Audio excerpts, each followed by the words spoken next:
सभी पत्रकार बंधुओं को नमस्कार। दिल्ली की जनता ने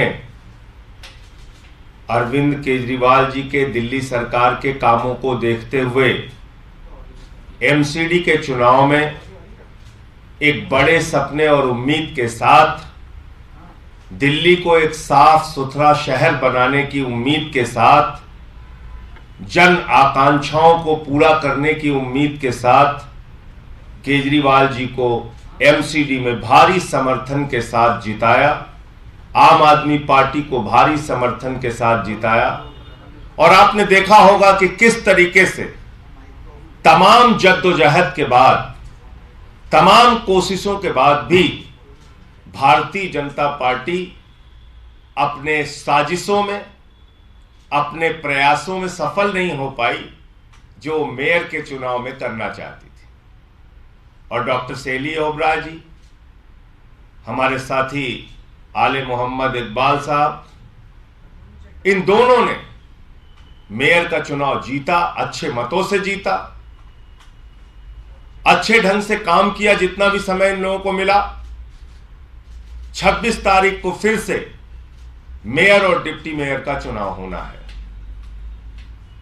पार्टी के शीर्ष नेता, दिल्ली के मुख्यमंत्री, पार्टी के राष्ट्रीय संयोजक आदरणीय अरविंद केजरीवाल जी ने तय किया है कि मेयर पद के लिए 26 अप्रैल को होने वाले चुनाव में डॉक्टर सेली ओबराय जी फिर से हमारी प्रत्याशी होंगी और डिप्टी मेयर पद के लिए आले मोहम्मद इकबाल साहब ये हमारे प्रत्याशी होंगे। तो डिप्टी मेयर और मेयर जो अभी तक थे वो आगे भी होंगे और जैसे पहले जीत दर्ज की ऐसे इस बार भी भारी मतों से ये लोग चुनाव में जीतेंगे। 26 अप्रैल को चुनाव प्रस्तावित है। तो ये शुभ समाचार दिल्ली के लोगों को, मीडिया को देना था कि केजरीवाल जी ने और आम आदमी पार्टी ने तय किया है कि अगला जो टर्म होगा मेयर और डिप्टी मेयर का डॉक्टर सेली ओबराय और डिप्टी मेयर के लिए आले मोहम्मद इकबाल, ये हमारे प्रत्याशी होंगे। आज ही इन लोगों का नॉमिनेशन है, तो नॉमिनेशन आज ही ये लोग फाइल करेंगे।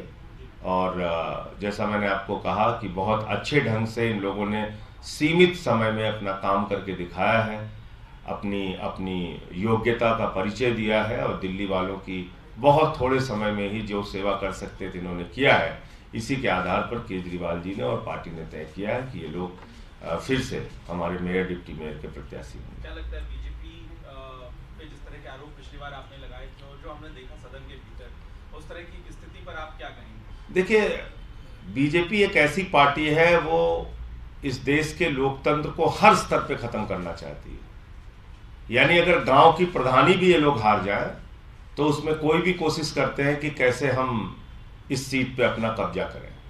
तो एमसीडी में दिल्ली की जनता ने हरा दिया, वो चीज उनको बर्दाश्त नहीं हो रही थी। 15 साल तक लगातार उनकी लूट चली यहां पे। अब वो लूट पे रोक लग गई जब केजरीवाल जी और आम आदमी पार्टी की इतनी भारी जीत हुई। तो इसलिए बौखला कर वो एमसीडी के मेयर का पद छोड़ना ही नहीं चाह रहे थे। 3 बार झगड़े किए, लड़ाई की, हंगामे किए, हिंसक प्रदर्शन किया हाउस के अंदर। आप लोगों ने देखा होगा, वो सारा कुछ कैमरे पे कैद है। तो लेकिन हमारे जितने भी पार्षद थे मजबूती से खड़े रहे और उन्होंने वोट दिया डॉक्टर सेली ओबराय को भी और आले मोहम्मद को भी। दिल्ली विधानसभा का सत्र है, कल एलजी ने भी इस पर आपत्ति जताई, लेकिन बीजेपी ये कह रही है कि विधानसभा का इस्तेमाल आप गालियां देने के लिए करते हैं। एलजी को तो पहली बात कोई अधिकार ही नहीं आपत्ति दर्ज कराने का। विधानसभा में चुन के एलजी ने भेजा है, दिल्ली की जनता ने भेजा है। विधानसभा का सत्र कब बुलाना है, नहीं बुलाना है, ये एलजी तय करेगा। ये विधानसभा अध्यक्ष तय करते हैं। पहले भी विधानसभा का सत्र जब चाहा बुलाया गया है, बुलाया गया। कैबिनेट के मंजूरी के बाद सत्र बुलाया जा रहा है। आप लोग जो कहते रहे तो का दुरुपयोग हो रहा है, उस मुद्दे पे चर्चा होगी। बीजेपी कह रही है कि आप मिसयूज कर रहे हैं विधानसभा के स्पेस का। देखिए, ऐसा है कि अगर इस देश की जांच एजेंसियां सरकारों को गिराने के लिए काम करेंगी तो उसकी चर्चा विधानसभा और लोकसभा में नहीं होगी तो कहां होगी? अगर इस देश की जांच एजेंसियां नरेंद्र मोदी जी के इशारे पर जांच करेंगी तो आप मुझे बताइए कि उस पर चर्चा अगर विधानसभा में, सदन में और राज्यसभा लोकसभा में नहीं होगा तो कहां होगा? ईडी के बारे में मैंने बताया तो आपको डिटेल। ईडी ने कहा 14 फोन मनीष सिसोदिया ने तोड़ दिए, डिस्ट्रॉय कर दिए, और उसी के आधार पर माननीय न्यायालय ने मनीष सिसोदिया की जमानत याचिका रद्द कर दी। इतना बड़ा झूठ ईडी बोल रही है, इतना बड़ा झूठ। अब बताइए इसकी चर्चा होनी चाहिए नहीं होनी चाहिए? एक राज्य के शिक्षा मंत्री को, एक उप मुख्यमंत्री को उठा के आपने जेल में डाल दिया झूठे बयान के आधार पर। 6 लोग अब तक लिखकर दे चुके हैं न्यायालय में, उसका भी सच मैंने उजागर किया था कि भाई हमसे दबाव बनाकर जबरन बयान लिया गया। इसकी चर्चा विधानसभा में, लोकसभा में, राज्यसभा में नहीं होगी तो कहां होगी? मैंने तो खुद ईडी के मिसयूज का मामला देश के संसद में उठाया, राज्यसभा में उठाया तो बंद कर दो राज्यसभा। एलजी साहब को बोलो जाके राज्यसभा भी बंद करना। मैंने उठाया था ईडी के मिसयूज का मामला, उनके 3000 छापेमारी में 0.5% कन्विक्शन रेट का, और मुझे प्रिविलेज कमेटी का नोटिस मिला है, मैं वहां सारे साक्ष्य दे रहा हूं ईडी किस तरीके से मिसयूज करती है अपने पावर का। तो अब मैं चाहूंगा कि हाँ बताएं। एक सवाल और था, विपक्षी एकता की बात कर रहे हैं, कांग्रेस के साथ खड़े भी दिखते जब राहुल गांधी के खिलाफ कुछ होता है। अजय माकन ने सीधे तौर पर मुख्यमंत्री पे हमला बोला है, भ्रष्टाचारी बताया है, या उसी पैसे को इस्तेमाल अपने खिलाफ करते हैं, तो ये उनकी कथनी करने में अंतर नहीं दिख रहा है?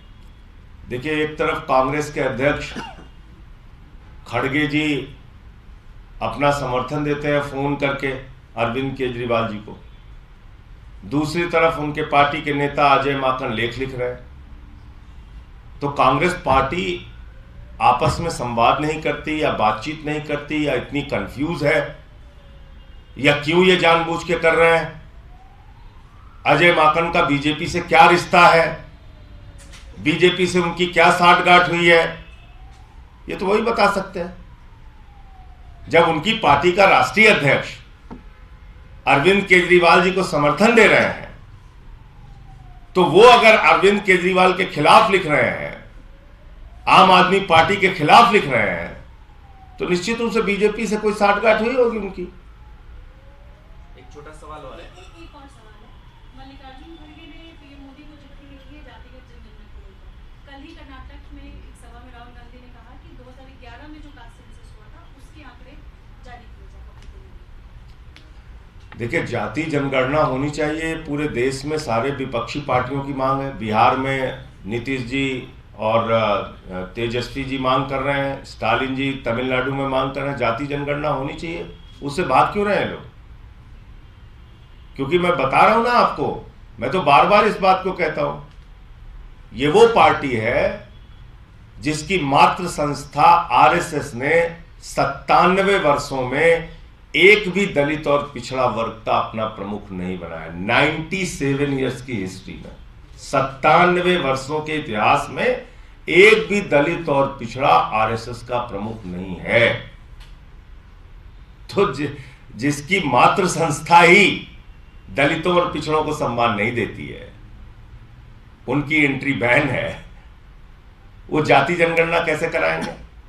तो इनकी मानसिकता की वजह से ऐसा है। सर, आरएसएस का भी जिक्र किया, मोहन भागवत एक बयान दिया, उसने कहा कि जब समाज से लोग भरोसा खो देते हैं तो मिस्टरीज फायदा उठाते हैं, धर्मांतरण होता है, ये बयान दिया उसने। तो समाज से भरोसा क्यों खो रहा है उसको उनको देखना चाहिए, उस पर आत्मचिंतन करना चाहिए।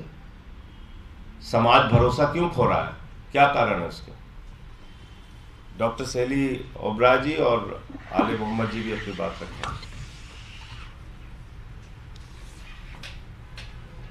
सभी साथियों को मेरा नमस्कार। सबसे पहले मैं बहुत बहुत धन्यवाद करना चाहूंगी माननीय मुख्यमंत्री अरविंद केजरीवाल जी का, जिन्होंने एक बार दोबारा और पुनः मुझे मेयर कैंडिडेट नॉमिनेट किया। दिल्ली की जनता ने बड़ी उम्मीदों के साथ आम आदमी पार्टी को नगर निगम में चुना है, और बहुत से सपने हैं दिल्ली की जनता के, एक साफ सुथरी दिल्ली देखना चाहते हैं, स्वच्छ दिल्ली देखना चाहते हैं। और मैं पूरा आश्वासन देती हूँ माननीय मुख्यमंत्री अरविंद केजरीवाल जी का कि जो सपने दिल्ली की जनता के हैं, जो उम्मीदें दिल्ली की जनता को हमने दिखाई हैं, और जो विजन है माननीय मुख्यमंत्री अरविंद केजरीवाल जी की दिल्ली को लेके, नगर निगम को लेके, उस उम्मीदों पर, उन सभी उम्मीदों पर मैं पूरी तरह से खरी उतरूंगी। और जैसे अब तक ईमानदारी से और मेहनत से काम करती आई हूँ, वैसे ही आने वाले टाइम में उसी मेहनत और ईमानदारी से अपने काम को करूंगी। बहुत बहुत धन्यवाद। आगे मोहम्मद जी।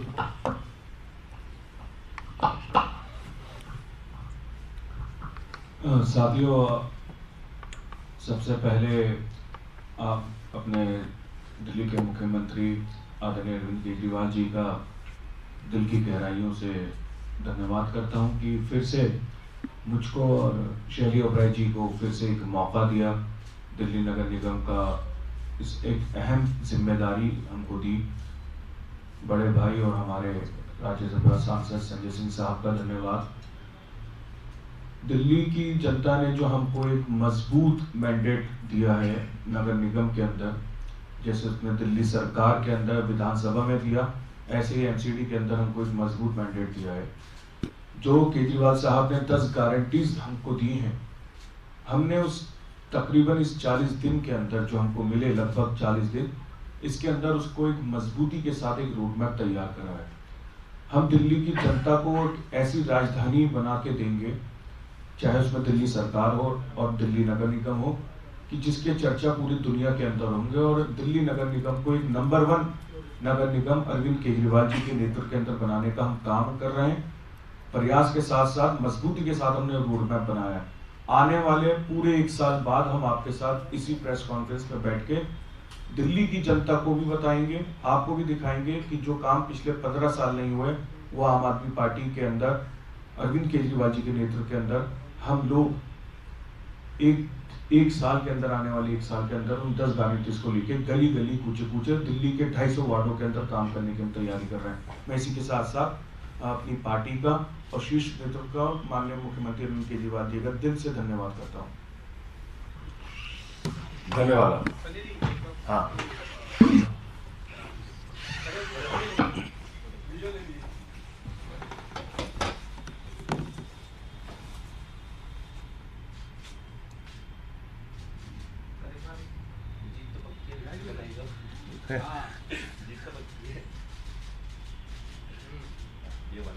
एक बार इधर देख लीजिएगा, इधर